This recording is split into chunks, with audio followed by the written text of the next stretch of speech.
Solo kwangomnyaka ka-1999 ihlangano yeentjhaba ezibumbeneko yamemezela ilanga lamatjhumi amabili nalinye kumhlolanja waqobe mnyaka njengelanga lokuyelela ngelimi lebele. Lokhu kungokokukhuthaza iintjhaba zephasi, abarholi nabasebenzisi belimi ukuvikela amalimi wendabuko. Lithabo elikhulu kuhlanganisa amehlo nawe kumabonakude esigidinga ilimi lebele. Ngingubranko Nkambule ngokomlohisani kwaBhoholo lotshani. Imirhatsho yamalimi wesintu e-SABC isebenza ngamandla ukuqinisekisa ukuthuthuka kwamalimi wendabuko walapha eSewula Afrika. Inyanga le njengombana kugidingwa ilanga lelimi lebele, umrhatsho IKwekwezi FM bewuvakatshele e-Daveyton eGauteng lapho kuneenkolo ezimbili begodu ekungizo zodwa esifundeni ezifundisa isiNdebele endaweni ezibhode eJwanisbhege ngomnqopho wokukhuthaza abafundi nokukhambiselela ilulubezo lokufunda isiNdebele. uComfort Masombuka uza Nenyanda. Umrhatsho walapha kwa-SABC warhatsha ngelimi lesiNdebele IKwekwezi FM uvakatshela iinkolo embili ezifundisa isiNdebele e-Daveyton ngeMpumalanga eJwanisbhege. Umrhatsho uthoma esikolweni sabancane isiphethu full service ekusikolo sokuthoma ukufundisa isiNdebele endaweni le ngomnqopho wokukhuthaza abafundi bona bakhuthalele ukufunda isiNdebele esikolweni khona singazukutshabalala lula. Principal wesikolo esi uthi barorobha khudlwana ukuqinisekisa bona amalimi wesintu ayafundwa esikolweni esi begodu ilimi lesiNdebele libonakala lithuthuka esikolweni esi nanyana sisesigoga nje. I-generation ne-generation iyalahleka uma ngabe ungazuzazi ukuthi ngubani. And i-identity yethu thina abantu abamnyama ngamalimi wethu. Wonke ke lamalimi eSouth Africa they are very equal. Or 11 are equal. IsiNdebele is part yalo malimi alapha eSouth Africa which are official languages. That is why sikhuthaza abantu ukuthi mabazisa abantwana esikolweni bazokwazi abantwana ukuthi bafunde ilimi labo abancane belimi which is their indigenous language. Omunye wabotitshera abalimi indima ebonakala-ke ekutheni isiNdebele sifundwe esikolweni esi uthi nokho basayibambe ngesibhukwini bekube nje. Ukuthi ngize ngizofundisa isiNdebele ukuthi ngabona ukuthi ilimi lethu lizokutshabalala and amaNdebele amaningi awasifundi isiNdebele awasifuni isiNdebele. Engibawa ukutsho ukukhuthaza amaNdebele ukuthi beze balethe abantwana bazokufunda ilimi labo ilimi lesiNdebele ngombana iminyaka ezako lena ngabe akubi nabantwana abafunda isiNdebele ilimi lethu lizokutshabalala. UmNdebele uthi nokho kusekuningi kusafuze kwenziwe ukudosa abantwana bona bafunde isiNdebele ngomningi esikolweni esi. Kuthe ngemva kwalapho umrhatsho wadlulela esikoleni samabanga phezulu i-Unity Secondary School ekungiso sodwa isikolo samabanga phezulu esifundisa isiNdebele endaweni zemadrobheni weGauteng. Nakulesi sikolo sifumene abafundi abathanda amalimi wesintu bawulindile umrhatsho. IKwekwezi FM ifike lapha yathokozisa abanye abafundi baka-matric bangomnyaka opheleleko ngezipho. Abanye abasebenze kuhle khulu bathokoziswe ngemali ezobasiza ngenqwadi nokuhlolisa emazikweni aphezulu wefundo. Kanti abafundi ababathi bancamela ukuragela naso phambili isiNdebele nangale kwaka-matric. Ukuze ngithumbe nongorana lo ngombana bengalela utitchere ngenza yonke into ekatangibayo nokuthi ngenze nabo bonke ama-homework ama-classwork yonke into ezokwazi thuthukisa ilimi lekhaya. Omunye umfundo ophase kuhle khulu isiNdebele udabuka eZimbabwe kanti wathi bona afike lapha eDaveyton wafunda ilimi lesiNdebele. Ngifuna ilimi lekhethu lithuthuke lifane namanye amalimi esiwayenzako ayenziwa abanye abafundi esikolweni. Kungakho ngikhethe isiNdebele ukuze sithuthuke naso sifane namanye amalimi sitholakale sikhona nokuphuma nakubomabonakude. Abafundisi balapha abafundisa isiNdebele bathi zikhona iintshijilo kodwana nokho kuraga kuhle bekube nje. Fundisa isiNdebele ngoba sifuna ilimi lithuthuke khulukhulu ilimi lesiNdebele liphakame lifane namanye amalimi aveleleko eSouth Africa. Umphathi weKwekwezi FM uNkosinathi Ndulu uthi basazokhamselela umoya wokufunda isiNdebele ngokubambisana nababelethi.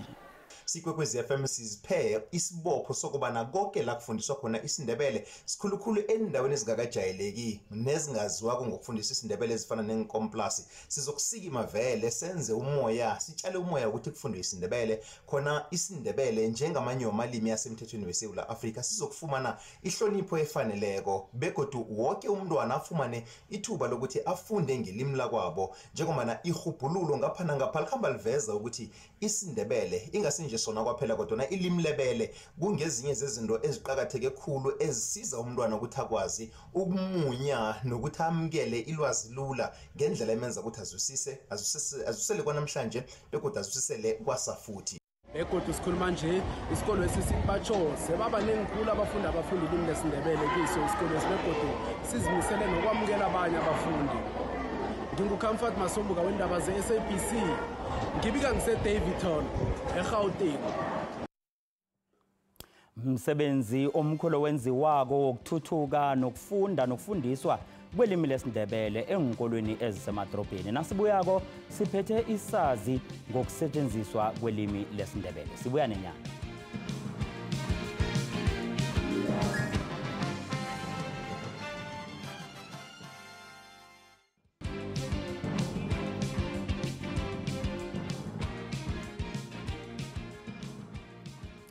Siyakwamukela nakhona uhlanganisa nathamehlo ihlelo Sibuya Nenyanda ku DTT SABC lihaye.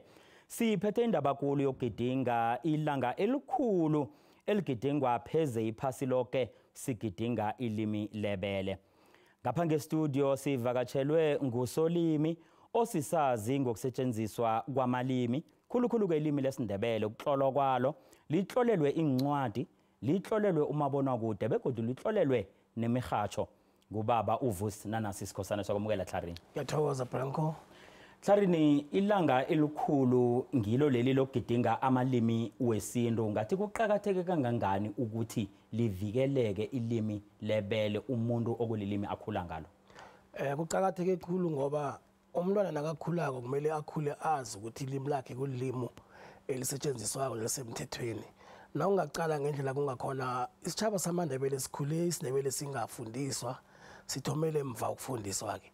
Maya ilanga lelizokwenza ukuthi abanye abantwana bakhona ukukhuthala nawo amandebele akhona ukukhuthala ukuthi azi ukuthi anelimi labo elisemthethweni ebangakwazi ukulisebenzisa ekumele lithuthukiswe godu kolaba basafika komhlaba basakhulako nabasafundako bakwazi ukuthi bafike ema-university ba-register bakwazi ukulifunda ngoba nasiqala kuhle kunengikhala eziningi ezingekho elimini lesindebele khulukhulu ezweni zokuhlola na ungakhamba ukuthi uyangena ema-library uyokuthola ukuthi into eziningi ezihlolweko azitholakali ngelimi lesindebele isiko alitholakali kuhle endebeleni umlando wethu amandebele awukahlanganiswa kuhle izinto sizisebenzisako njengenisetshenziswa nje ama-documentaries kuyatshoda kuningi Branko engingachaza ukuthi kuqhakathekile ilanga namhlanje lithathwe ngamanga ngathini liphakamiselwe phezulu ligidingwe ngendlela erarako so that sizokwazi ukuthi singakhohlwa ukuthi sibobani sibuyaphi siyakuphi. Indaba kulokho okukhulumako kokuthi ilimi kufanele likwazi ukutholakala emithonjeni ehlukahlukeneko kukhambisana nokuvikeleka kwalo. Ngikuphi abakhulumi baleli limi nabasebenzisi balo ekufanele bakwenze ukuthi ilimi leli livikeleke nesizukulwane esizako silithole likhona ilimi lesindebele? Ngiyacabanga ukuthi ukuhlolwa kwalo phasi ukuba nemininingwana ezeleko ngelimi sithi mhlambe ukuhlolwa kwemlando phasi ukuhlolwa kweterminology sazi ukuthi na ukhuluma mhlambe na ungena ku health kwezempilo mhlambe ukhuluma ngehealth terminology khona nangabe mhlambe ufuna ukukhuluma mhlambe kwenza idocumentary ufuna ukwenza omunye nomunye umhlolo umsebenzi ophathelene limo sazi ukuthi kunamagama athize asetshenziswako a standard ngoba na ungatsheja kuhle kunelimi elikhulunywa estradeni kunelimi elifundiswako kunelimi elifundwako isitjhaba sekhethu kanengi asihlukanisi ilimi elifundwako nelimi elikhulunywako njengokuthi umuntu nakakhuluma ekhaya sijwayele ukuthi kukhulunywa ngombereko kodwa nasesihlola sithi umsebenzi so kungaba kuhle ukuthi abantu bekhaya namkhana abantu abakhuluma ilimi leli bakwazi ukuhlukanisa ilimi elikhulunywako nelimi elihlolwako ukuthi lihluka kuphi naziza kuphi lisetshenziswa njani bazokwazi ukuthi mhlambe bakhona nokufunda incwadi Branko nangakutshela na ungatlola incwadi uyitlola ukuthi abantu bayifunde ngeke bayithenge kodwa na umhloli ugcina sewutlola incwadi ukuthi ifundwe esikolweni nakho esikolweni incwadi ezihlolwa kwasiziningi ziyachoda na ungaqala sifunde incwadi esikolweni saya e-university ukufunda incwadi leyo godu noyicala kwakusinto ehlele ngathana kuyakhonakala kube nencwadi eziningi sikwazi sibafundi sifunde incwadi ezihlukahlukeneko sithi nasihlaziyayo namhlanje nasitsengako sitsenge ngokuya ngabahlola abahlukahlukeneko kuqhakathekile ukuthi sihlole kuqhakathekile ukuthi sikhulume ilimi lethu kuqhakathekile ukuthi siligidinge silihloniphe silithande. Sikhosana begodu usebenze khulu ngokwakha ilimi leli ngokweterminology yalo nokulibuthelela. Kube umsebenzi obudisi kangangani namkha olulwa kangangani ukuthi libutheleleke likwazi ukuhlukaniseka elimini elikhulunywako nelimi elitlolwako elinzinzileko? Kuba sitshijilo Branko kwenziwa i-terminology kuhlalwa phasi kucalwe imithetho yokuhlolwa nokupeledwa, kucalwe ukuthi igama livela litloleke njani bese kucalwa nomongo walo ukuthi ujame njani. Esikhathini esiningi abantu bekhaya bazwa buhlungu nababona igama elithize ebalisebenzisa mihla malanga kuthiwa alisebenzi lakuhlolwako, ngoba mhlambe umbelethi angathi uhelebha umntwana ngomsebenzi esikolo uthole ukuthi umntwana akasatholi right ngoba mhlambe umbelethi usebenzise igama elingasebenziko. Okunye okuvela kodwa ukuthi ilimi lesiNdebele linemthelela njengamanye amalimi. Kunesipedi ngaphakathi ukuthi amalimi esisuthu ayangena, kunamachata amanye abuya ku-Afrikaans. Ngasikhathi uthola umbelethi namkhana umkhulumi welimi lesiNdebele azi igama elithize le-Afrikaans or elokuthelwa ngesisuthu, bese ngokuyanga yacabanga ukuthi ngelesiNdebele. Sele atshelwa ukuthi akusengelesiNdebele ngasikhathi uphatheka kumbi ngoba akhuliswa azi ukuthi igama leli kuligama elisebenzako. Ziningi intshijilo Branko, ziningi ngiyacabanga ukuthi ngathana kuyakhonakala sifundisane and then sisabelane nelwazi sinalo ukuze abantu bazokhona ukuthi bakhule elimini bandlondlobale. Ukufika kwakho-ke la khulukhulu-ke ufika ngombana uwumuntu owaziwako njengomtloli welimi lesiNdebele. Khe sithome lapha ekutlolweni kwamafilimu njengombana sokukhulumile ngencwadi bonyana kutlolelwa iinkolo kaningi ngombana na utlola bonyana abantu bafunde abafundi. Akhe sikhulume ngokutlolela amafilimu. Kusiza kangangani ekuthuthukiseni nerhatsheni ukwaziwa kwelimi lesiNdebele njengelimi elisemthethweni? Ngiyacabanga ukuthi kuqakatheke khulu Branko, ukuhlolwa kwamafilimu kuzokwenza abantwana bethu bakhule bazithemba, ngoba umntwana nakabona iNdebele ekhabo lise-TV likhuluma isiNdebele uba nokuzithemba. So i-media namkhana ukurhatshwa kwelimi kwenza ukuthi umunye nomunye umuntu azihanjishe namkhana azithembe ngelimi lakhe. Emafilimini akhona kusenentshijilo Branko, nawe ungaqala umabonakude namhlanje ucale amachayela different uzokubona ukuthi isiNdebele asikho. Kodwana umbuzo uthi nasithi sifuna ukubona isiNdebele TV sizakubonisa kufakwa ngibani, ngoba e-television balinde ukuthi size nama-proposal sifake imbawo sithi nazi iinscript zikhona. Azikho iinscript, akunamuntu osifayela ngaphandle ukuthi singakwenza okuthize, kodwana thina asenzi lokho kumele sikwenze ukuze sithuthukise ilimi lethu lokuthi liye phambili.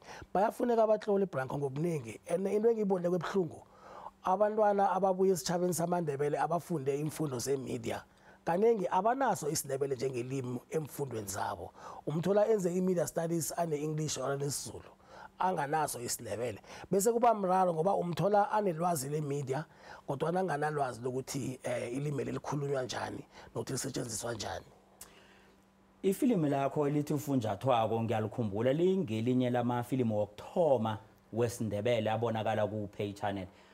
Lamukele kanjani emphakathini babone ifilimu lesiNdebele lapha kujayeleke ukuthi kudlala imidlalo ekhuluma isikhuwa namkha amanye amalimi? Ufunjathwako lifilimu lokuthoma lesiNdebele, and nangikhumbula kuhle sathi nasililonjako salilonjela esinema kwakugcwele Branko, isitjhaba saphuma, abantu baphuma ngobuningi bazokubukela isiNdebele sithoma ukudlala esinema. Kwangithabisa ukubona abantu bekhaya basinikela isekelo, kodwana-ke into evane ngizosubuhlungu ukuthi la uthoma wenza into kaningi abanye abantu abasayithathi baye phambili. Ngiyafisa ukuthi abantwana namkhana abantu abanelwazi ngokwenza kwamafilimu bangahlabela phambili, mhlambe batlole bachude baproduce kube kuhle sikwazi ukukhula, ngoba angeke sasolo sikungithe baphethe into ethize siyiraga siyaphambili, siyakhula nesiyaluphala nathi. Ngiyabamema-ke Branko ukuthi abeza bachidele bazokhona ukufunda. Umuntu akafuna ilwazi kumele alithole ilwazi, and ukufuna ilwazi kulula. Abantu bekhethu abalisa ukudosela emva bese nakunentshijilo abafuna ukukhompila bese bayakhompila mara benzi. Asiliseni ukukhuluma senze Branko. Umvumi uNanasi nezakhe vuma ngelimi lesiNdebele usiza kangangani umvumo ekuvikeleni nekubulungeni ilimi lendabuko? Okuvelako emvumeni umvumi nokuhlola ngithi ubukhwana obukhona nje obukhona bonke na umvumo uyakwazi usongela imlando ethize khona. Kuyakhonakala ukuthi utholakala ingoma iyavunywa ngesiga esithize ekade senzeka kade namhlanje abantwana bethu abasazi namhlanje nawufika emntwana uthi siname umntwana uyaromeka akazimela athini kodwa umuntu omkhulu uthi siname uthi sikabani bese ukusho ukuthi siyanginothela mkhana siyangirhabhudla umntwana akazi ukuthi urhabhudla yini kodwa nasifaka imlando yethu sifaka ikulumo emvumeni abantwana bethu bazokufunda bazokukhula na umphakathi uyakhula amalanga la kunehlelo ngathi ngathi urhabhudlwe yini abantu bazibuza urhabhudla kwenzani ligama elikade likhona leli branko kodwa uyabona ukuthi abantu bathathelele kadeni ukwazi ngoba mhlambe bangakalethelwa izinto ngobuduze Kodwa umhloli-ke utlola imidlalo yomoya uyitlolele imihatsho siyazi imidlalo yakhe eminingi oyitlolileko kuba lisizo kangangani lokhu ekufundiseni labo abanethando lokutlola ngelimi lesindebele batlole imidlalo eyokudlalwa emhathweni sesibala nokukhuthaza abalingisi abayokulingisa ngelimi lesindebele. Ngiyathokoza na ungaqala umdlalo womoya engawutlola ukuthi ibhudango lenkosi ibhudango lenkosi laveza isiko imininingwane eminingi yesiko yaveza imihwa yaveza indlela ekwenziwa ngayo isiko ngafundisa ngokuthi inkosini kade kwakusetshenzwa njani begodwa saveza namalimi ngigodi akhona ukuthi simandebele isindebele sakhiwa amalimi ngigodi namhlanje sinawo asikhulumi ngesizunza nesinana sikhuluma ngesindebele ngizama ukuveza ukuthi isindebele akusilimi usigodi lilimu ekuhlalwe phasi lathatha latsengwa la standardize ukuthi likhona ukusetshenziswa ngendlela eright na umhloli wemidlalo yomoya uba nethuba lokukhambisa umlayezo lokunikela isiNtshaba ifundo ngendlela elula umuntu uyakhona ukumfundisa ukuthi into ethize izwa ngendlela ethize ngesindebele umuntu uyafundiswa ukuthi kuvezwe indaba sewumana ungena emzeni ulala uvula igate umuzi kuvezwe indaba umuntu uyafundiswa ukuthi kunesikhathi kuthiwe kulayelwa amala abantwana kunesikhathi kuthiwe kuyalotsholwa inkomo zamalobolo zihluka kanjani abantu bayakufunda ke lokho nemidlalo nemoya esihlolako kodwa kuyangithabisa ngoba imidlalo yomoya abantu bayithanda bayilandela kuthena kukhamba isikhathi ke branko ngixole eminingi imidlalo kodwa na ke nasikhuluma ngomdlalo womoya ngingawutlola osemsamo limphosa eminyango na ungawulalela osemsamo limphosa eminyango kumdlalo otlola abatlola abaningi ngamagama ilwazi labatloli ngokuhlukahlukana ihubhululo liyathathwa lifakwe kiwo lo mdlalo abantu bakwazi ukufunda abantu bakwazi ukukhula elimini lesindebele Sikhosana sithokoze khulu namathalenta amaningi onawo namhlanje siyakhona ukusebenza nokutshengisa ukuthi ayasebenza ekuvikeleni ilimi lendabuko okulilimi lebele lesindebele. Ngiyathokoza. Mbukeli uhlezi ubukele ihlelo Sibuya Nenyanda sizokuthi nasibuya konke sibuye nebehlangano esebenza ngezamalimi weSouth Africa sizobonyana ituthuko ingangani ekuvikeleni ilimi lebele.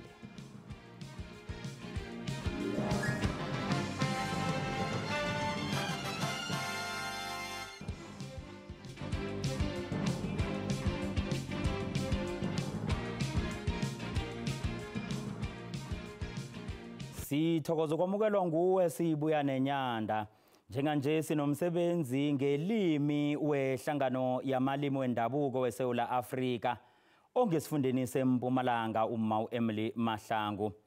Mama Emily siyakwamukela ehlelweni. Lotha Branko nisinabalaleli emakhaya.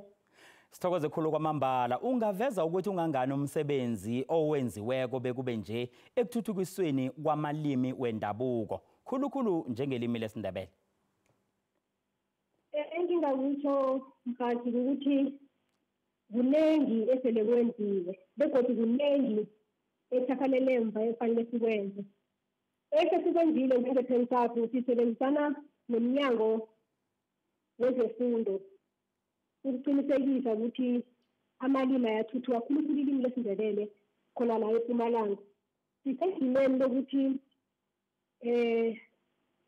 lalinda ukuthi umnyango wezefundo ukhona ukufika lapha la siyabona lapha eMpumalanga Kapa abantwana enkolweni sebafunda ngamalimi wabo akunandaba ukuthi umntwana ufunda mhlawumbe yiphi subject kodwa uyenza ngelimi lakhe lokho sibonile imiphumela yakhona ukuthi umntwana akafunda ngelimi lakhe ukhona ukuzwisisa kuhle ngakho siyethomile nangapha eMpumalanga siyalinga ukuthi kuthuthe into efana naleyo ukuthi abantwana bafunde ngamalimi wabo enkolweni into okho siyithomileko leyo okunye sesikwenzile sidevelopa ama-terminology ama-terms njengoba ubona mkhathi ukuthi ilimi liyathuthuka njalo njalo sesine-technology nje so siyazama isiqiniso ukuthi sithole amagama namkha sithole ama-terms siwathathe siwathugulule esiNdebeleni.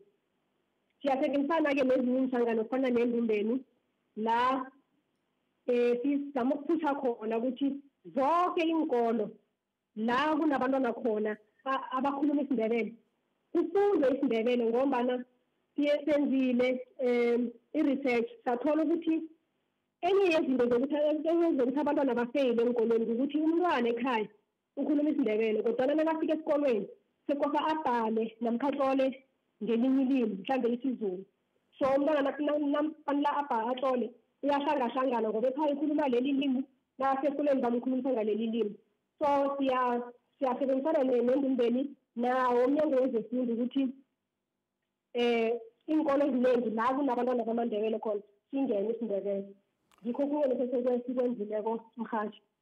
Okhunye okubonakeleko kilo msebenzi njengoba usitsho wokusebenzisana nenkolo nenhlangano ukuthi ababelethi kuba ngibo ababaseqabo nabenza kube budisi ukwandisa isibalo sabantwana abafunda ilimi lesiNdebele enkolweni. Lingangani isizo mhlawumnye ke enilifakako nenilitholako ekusizeni inkolo ngalokho? Mhathi sinamajima esihlela ukuwenza khulukhulu kuthomnyaka lo lapha sizokhanda sifundisa khona ababelethi ngokuqakatheka kwelimi namkha ngamalungelo welimi ngoba sibonile nakhona ukuthi kwesinye isikhathi ababelethi ngibo abangazwisisiko ukuthi abantwana babo bafunde ngelimi khulukhulu ilimi lesiNdebele mhathi.